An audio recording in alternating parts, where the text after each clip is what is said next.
السلام علیکم مینوال امید لرم چې تاسو به ټول روغ جوړ به وئ. د محمدزاده قاتلانو نور قاتلان هم ښکاره کړي چې د چا په سازش باندې دغه قتل کړی. راځئ مینوالو چې ټول معلومات د تاسو سره په دې ویډیو کې شیر کوم. موږ سره د ویډیو تر اخره پورې ګورئ چې تاسو ته پوره معلومات در ورسیږي. دې معلومات نه مخکې زه تاسو ته د یادګینو کوم تاسو کو چینل زموږ په دې سوپر کلیک چینل کې نوی وئ، چینل هم نوی سبسکرایب کړئ. مهرباني وکړئ تاسو زموږ د سوپر کلیک چینل د سره سبسکرایب کړئ، خوا کې ورسره د ټلۍ نشان وواچوئ چې هر یوه نوي معلومات ویډیو تاسو ته په اسانۍ باندې در ورسیږي.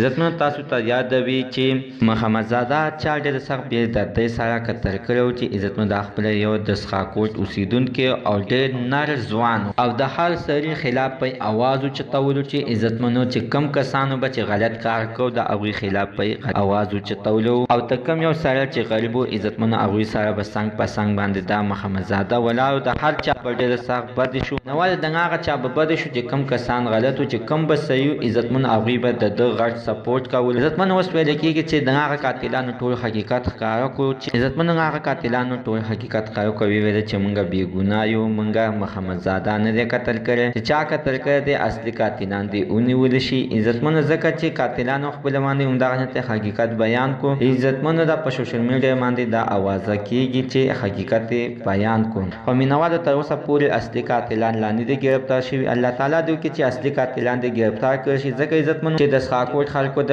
پېښور د پرنس کمپنس مخې ته هم احتجاج کړی، ویل چې د محمدزاده دې اصلي قاتلان ګرفتار کړی شي. دغه دوه اصلي قاتلان نو. ځکه عزتمنو بیا ویل کېدل چې یعنې دغه قاتلانو ټول حقیقت ښکاره کړو او ویې ویل چې یعنې موږ اصلي قاتلان نه یو، قاتلان نور دي.